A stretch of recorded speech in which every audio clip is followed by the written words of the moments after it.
अस्सलाम वालेकुम।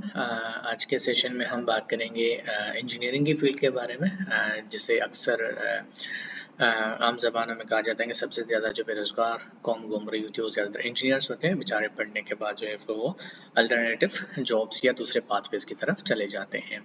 तो इसमें अक्सर ये होता है, इट्स नॉट नेसेसरी कि जो इंजीनियर्स होते हैं वो सारे के सारे बेरोज़गार घूम रहे होते हैं, या बाकी फील्ड्स वाले जो है ना अय्याशियाँ या उनकी अपनी मनपसंद जॉब्स होती है, जॉब्स के लिए वो भी स्ट्रगल कर रहे होते हैं।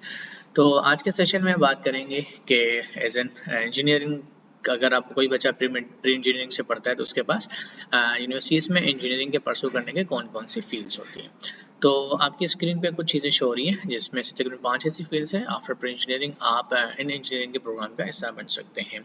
तो आज जो हमारी वीडियो होगी, इसमें हम बात करेंगे जो हमारी जितनी भी फील्ड्स हैं इनके बारे में हम कुछ चीज़ें डिस्कस करेंगे, खासकर जो सेशंस हैं जिसमें हमने ये बताना है कि अगर कोई बच्चा TCF में इंटरव्यू देने के लिए आता है और इंजीनियरिंग की कोई फील्ड के बारे में कोई इंटरव्यू दे रहा होता है तो उससे क्या एक्सपेक्टेशन TCF की तरफ से उस फील्ड के बारे में की जाती है, उसके पास कौन कौन सी नॉलेज होनी चाहिए। तो ये 5 फील्ड्स हैं। अगर आप प्री इंजीनियरिंग पढ़ना चाहते हैं, जो मेरी नॉलेज के हिसाब से इसमें कुछ फील्ड्स ऐड हो सकती हैं, पॉसिबल ये कि कुछ आने वाले वक्त के हिसाब से कुछ चीज़ें इसमें मजीद ऐड हो जाए। तो आगे बढ़ते हैं। अगर लेट्स सपोज कोई बच्चा आता है सिविल इंजीनियरिंग में, किसी का एडमिशन होना हो जाता है, तो अगर आप TCF में इंटरव्यू देने आते हैं या कहीं पर भी चले जाते हैं तो आपसे अमूमन से पूछा जाता है, अच्छा हमें ये बताएं ये क्या होती हैं। तो आपको सिविल इंजीनियरिंग के बारे में पता होना चाहिए। अक्सर आपसे ये भी पूछा जाता है कि अच्छा आप ये क्यों पढ़ना चाहते हैं, या किसको ये फील्ड किस तरह के बच्चों को ये फील्ड्स पढ़नी चाहिए। और आपको इन तमाम फील्ड्स के बारे में एग्जैक्ट नॉलेज होनी चाहिए कि 4 साल का प्रोग्राम होता है, 8 सेमेस्टर्स होते हैं, इसकी डेफिनेशन आपको पता हो कि इसके अंदर क्या क्या चीज़ें कराई जाती हैं, इसके अंदर कौन कौन से नंबर ऑफ कोर्सेज कितने होते हैं। अगर 4 साल का प्रोग्राम है, 8 सेमेस्टर हैं, तो लगभग 44 या 48 कोर्सेज होंगे जो कि आपने परसू करने होंगे। कुछ कोर्सेज हैं जो कि आपकी स्क्रीन पे शो हो रहे हैं। अगर आप ड्यूरिंग द इंटरव्यू या कहीं पर भी आप कुछ कोर्सेज के ऑब्वियसली आपसे लिस्ट ऑफ कोर्सेज पूछी जाती है, तो आपको अच्छी खासी कोर्सेज ऑफ लिस्ट पता होनी चाहिए जो कोर्सेज ऑफर किए जाते हैं।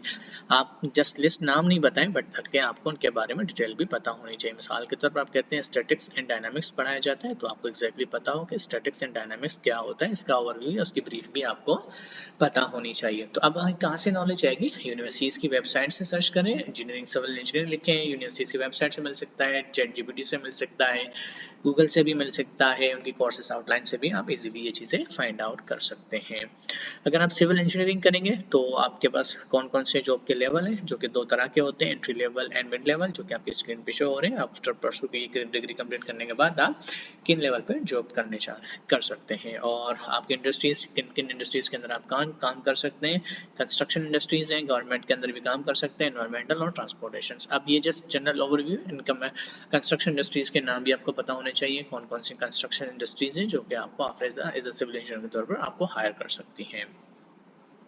एक और कैटेगरी जो इंजीनियरिंग की फील्ड कहलाती है, जिसे हम इलेक्ट्रिकल इंजीनियरिंग कहते हैं। लेट्स सपोज आप इसका इंटरव्यू देते हैं, तो उसके बारे में आपको पता होना चाहिए detail knowledge, explanation, brief, definitions, कौन कौन से कोर्सेज पढ़ाए जाते हैं, कोर्सेज क्या होते हैं, इन कोर्सेज के अंदर क्या पढ़ाया जाता है, कितने अर्से की डिग्री है, कितने सेमेस्टर्स होते हैं, कैसे आप कौन कौन से इसके अंदर जो हैं स्पेशलाइजेशंस होती हैं, और आपके पास ये पढ़ने के बाद आपके पास करियर ऑप्शंस क्या होते हैं। अगर आप ये डिग्री पढ़ लेते हैं तो आप कहाँ पे एज एन ग्रेजुएट आप कहाँ पे नौकरी कर सकते हैं।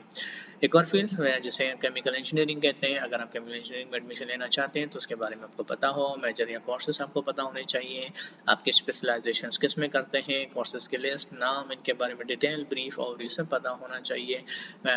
आपको ये भी पता होना चाहिए कि आफ्टर ये प्रोग्राम पढ़ने के बाद आपकी नौकरी किस लेवल से स्टार्ट होगी, लेवल का नाम क्या होगा, कौन कौन से ऑर्गेनाइजेशन हायर करेंगे, ऑर्गेनाइजेशन के आपको नाम पता होना चाहिए। मिड लेवल में आपकी नौकरी लगेगी तो किस पे लग सकती है। अमूमन आप जो ग्रेजुएट्स होते हैं, जो इंजीनियर जो फ्रेश ग्रेजुएट्स होते हैं, वो मिड एंट्री लेवल से स्टार्ट करते हैं। तो मिड लेवल के लिए आपको कुछ थोड़ा बहुत ठहराव के साथ, एक्सपीरियंस के साथ, इंटर्नशिप्स के साथ आप लेवल पे मूव हो सकते हैं।